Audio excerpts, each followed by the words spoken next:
हम भगवान के पास जाते हैं मंदिर में और जाकर के आंख बंद कर लेते हैं, जान न पहचान। बाकी बिहारी के मंदिर में गए और जाकर के सीधा आंख बंद कर ले। अरे जब आंख ही बंद करना था तो यहाँ तक क्यों आए? जब उनका दर्शन ही नहीं करना था तो आंख क्यों बंद कर रहे हो?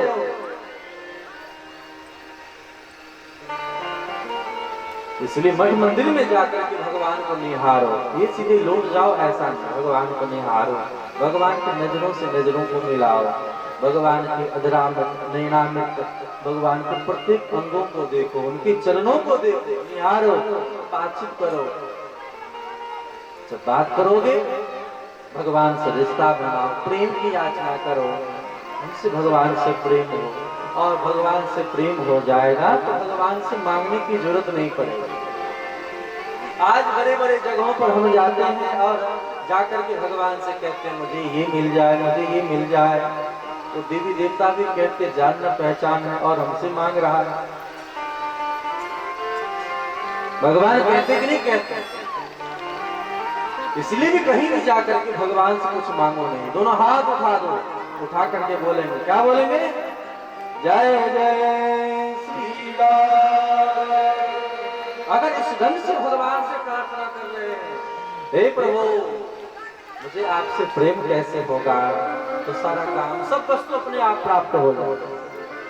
इसलिए पंचम पुमर्थो महान, ये पांचवा दर्शन है प्रेम। यह तभी होगा जब पितामह भीष्म के जैसे हम लोग प्रेम की याचना करेंगे। पुनः आगे हम लोगों ने परीक्षित जी के जन्म कर्म को सुना। परीक्षित जी के द्वारा सत्य का अपमान हो गया, 7वें दिन मरना है, श्राप मिल गया। कलयुग को 4 जगहों पर रहने के लिए दिया, हिंसा होती हो, वेश्यागमन होता हो, मदिरापान होता हो, चोरी होता हो, गलत काम सब होते हो, ऐसे जगहों पर परीक्षित जी ने दे दिया है, लेकिन पुनः मांगने पर सोने में दिया है। विचार करें कि लोग कहते हैं कि स्वर्ण में कलयुग का वास है, ध्यान देंगे आप लोग, सब कहते हैं ना सोने में कलयुग का वास है। एक तरफ कहते हैं सोने में कलयुग का वास है, गीता में भागवत में विभूति योग में वर्णन किया गया है। भगवान कहते हैं धातु नाम पंचनोस्मि, भगवान कहते हैं कि स्वर्ण मैं हूं। भगवान क्या कहते हैं? सोना मैं हूं। ध्यान देंगे, सोना धारण करने का मतलब ही होता है भगवान को स्मरण करना, भगवान को धारण करना। कुछ वस्तुओं में भगवान का वास होता है, जैसे शालिग्राम जी, उनमें प्राण प्रतिष्ठा करने की जरूरत नहीं है। स्वर्ण में अगर प्राण प्रतिष्ठा न भी हो तो काम हो सकता है, क्योंकि भगवान का भी एक नाम है हिरण्यगर्भ। भगवान का एक नाम है हिरण्यगर्भ।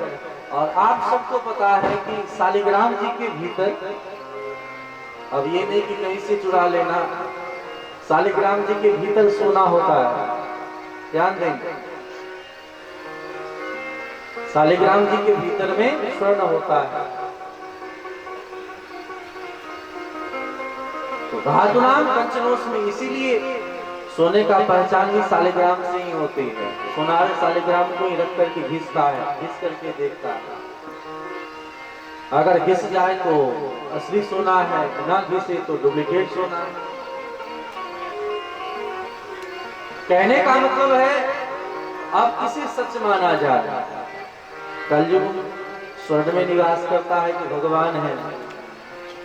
जब बड़े बड़े शास्त्रों से पूछा तब कोई उत्तर नहीं दिया। अंत में कविकुल चूड़ामणि संत प्रवर तुलसीदास जी महाराज कहते हैं कि देखो, मानते हैं कि कलयुग ही होगा, भगवान भी होंगे। संसार में कोई भी एक वस्तु मुझे बता दो जिसमें अद्भुत नहीं है। संसार में कोई भी ऐसा व्यक्ति नहीं जिसके भीतर दुर्गुण ना हो, और कोई भी ऐसा व्यक्ति नहीं जिसके भीतर कोई सद्गुण ना हो। हर व्यक्ति के भीतर में गुण और अवगुण विराजमान रहता है। इसीलिए हम सबों को साराग्राही होना चाहिए। जड़ चेत तन गुण दोषमय सुखिन करता संत हंस गुण गहरी परिहरिवार विकार। भगवान के द्वारा प्रदत्त ब्रह्मा के बनाए हैं। संसार के हर एक वस्तु में गुण और अवगुण भरा पड़ा है। विधि प्रपंच गुण अवगुण साना सबको मिला करके बना है। तो सारग्राही बनना चाहिए। जैसे हंस दूध पी लेता है और पानी छोड़ देता है, वैसे ही संसार में हम सबों को कोई भी वस्तु उपयोग करने से पहले भगवान को अर्पण कर देना चाहिए। इसलिए भगवत भक्त लोग क्या करते हैं, ध्यान देना। आप वस्त्र पहनो, आप सोने चांदी खूब पहनो, लेकिन आप सोना समझ के मत पहनो। आप भगवत प्रसाद समझ करके पहनो। प्रसाद पाने में कोई बुराई नहीं। आप भोजन करते हैं और जिस अन्न को बनाया जाता है, पकाया जाता है, उस अन्न को उपजाने में अनेक प्रकार के जीव जंतुओं की मृत्यु हो जाती है खेतों में, और उनका तो प्रायश्चित भोगना ही होगा कि नहीं भोगना होगा। सत्कर्म करने में भी अनेक प्रकार का अपराध का बोध होता है, और बचना हो तो कैसे बचेंगे? बोले भगवान को अर्पण करके हम सबों को उपयोग करना चाहिए। बोले कैसे? तुम्हारी निवेदित भोजन करही, तुम्हारी निवेदित भोजन करही। सब गाइए, ये तो हिंदी में है।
भगवान को निवेदित करके अगर किसी वस्तु को हम उपयोग में लेते हैं तो भले ही अवगुण होगा, लेकिन प्रसाद बन जाएगा। तो अन्न आप बनाए, लेकिन अन्न भगवान को अर्पण करने के बाद प्रसाद रूप में ग्रहण करें तो लाभ मिलेगा। वस्त्र आभूषण जब आप उपयोग करते हैं, उससे पहले अगर भगवान के सामने अर्पण कर दे तो कोई बुराई है? भगवान के सामने हम उन वस्तु को दे दें, और उन वस्तु को देने के बाद